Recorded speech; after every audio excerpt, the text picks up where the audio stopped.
He was 30 years old, too old to be a fighter pilot. In 4 months, January to May 1953, Captain Joseph McConnell shot down 16 enemy aircraft over Korea. 16, a record that has never been broken. The highest number of aerial kills by any American jet pilot in the history of warfare. But here is what the history books left out. The men McConnell was shooting down were not North Korean. They were not Chinese. They were Soviet Air Force veterans, combat pilots who had survived the Eastern Front of World War II, flying in disguise under secret orders from Stalin himself. Both Washington and Moscow knew, and both governments had agreed to say nothing, because the truth risked something neither superpower could afford: World War III. Joseph McConnell flew into the middle of that secret 16 times. He came home every time. This is his story. McConnell was born on January 30th, 1922 in Dover, New Hampshire. His mother died when he was 9. He grew up obsessed with one thing: flight. He enlisted in the U.S. Army in October 1940. They put him in the medical corps. He spent years as a medical orderly watching other men train for the sky. When he finally transferred to the aviation cadet program, the military did it to him again. Instead of pilot training, they assigned him to navigator school. McConnell flew the entire Second World War as a B-24 navigator over Europe, always in the right-hand seat, never at the controls. After the war, he refused to accept that his time had passed. He fought his way into flight training and earned his wings on February 25, 1948, at 26 years old, years behind every other fighter pilot his age. When Korea started in 1950, his superiors said he was too old for combat. He was 28. He pressed until they said yes. In September 1952, he was assigned to the 39th Fighter Interceptor Squadron at K-13 Siwon Air Base in South Korea, flying F-86 Sabres. He named his aircraft Beauteous Butch after his wife Pearl. He was 30 years old. He had spent 12 years fighting to get to this moment. Now he was going to make it count. To understand what McConnell flew into, you need to understand what MiG Alley was actually hiding. The North Korean Air Force had been destroyed in the opening weeks of the war.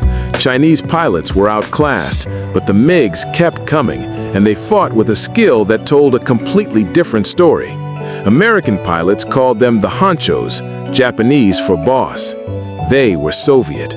Beginning in November 1950, the 64th Fighter Aviation Corps of the Soviet Air Forces flew combat missions over Korea in secret. They wore North Korean and Chinese uniforms. Their aircraft carried Chinese and Korean markings. They were given phonetic word cards to speak Korean over the radio instead of Russian. It did not last. The fury of combat stripped every pretense away. Soviet pilots were soon shouting in Russian, and American signals intelligence was listening to every word. By summer 1952, analysts concluded up to 90% of all MiGs in combat were being flown by Soviet personnel. Washington knew. Moscow knew Washington knew. Both governments agreed to say nothing, because publicly admitting that American and Soviet pilots were killing each other risked something neither side could survive. Soviet pilots were under strict orders, forbidden from crossing into South Korea, forbidden from flying over the sea, ordered not to be taken alive if shot down. This was the war McConnell was actually fighting. He was never told to stop. January 14th, 1953. First kill. A MiG-15 destroyed over the Yalu River. He had found what he had been waiting his entire life for. 4 kills by the end of January. His 5th on February 16th. Ace status. He had been in combat less than 5 months. McConnell had gifts that could not be taught, exceptional eyesight, an instinct for positioning, always knowing before his opponent where the fight was going, a controlled aggression that never became recklessness. Then came April 12, 1953. Soviet Lieutenant Colonel Simeon Fedorets, a decorated World War II veteran, found McConnell's saber first. His cannon rounds tore through the aircraft. By every calculation, the fight was over. McConnell barrel rolled, swung behind Federates, fired. Kill number 8. But his aircraft was finished. He ejected over the Yellow Sea. A helicopter reached him in 2 minutes. The next morning, he was back in the air. He shot down his 9th MiG.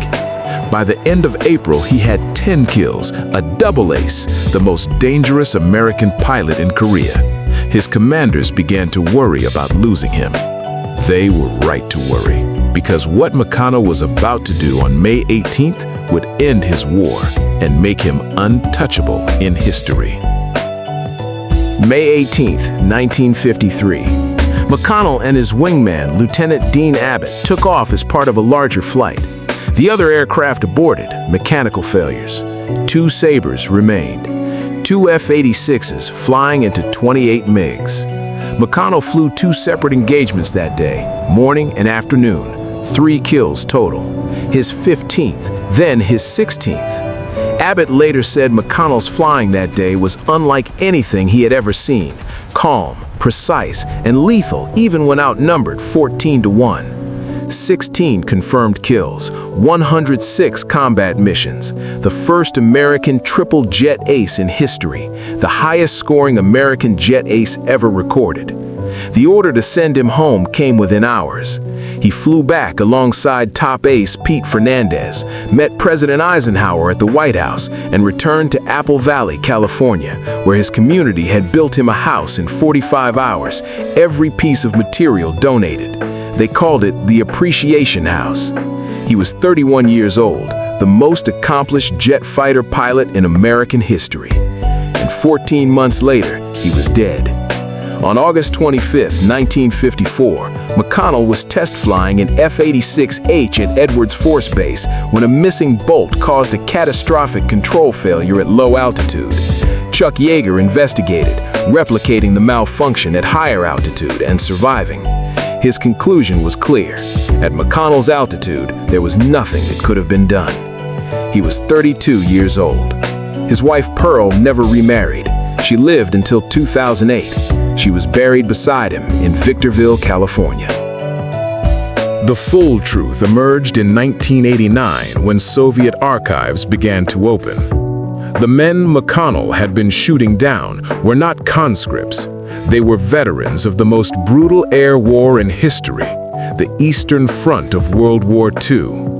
And he had beaten them 16 times.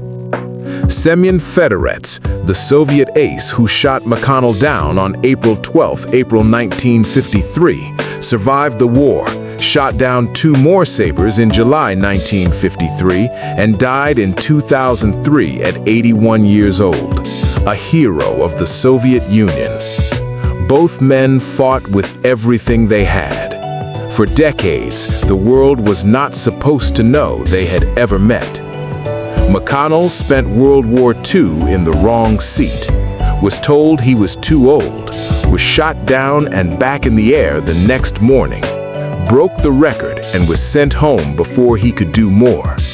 He never got to see what he had built. His record has stood for more than 70 years. No American jet pilot has come within 8 kills of matching it.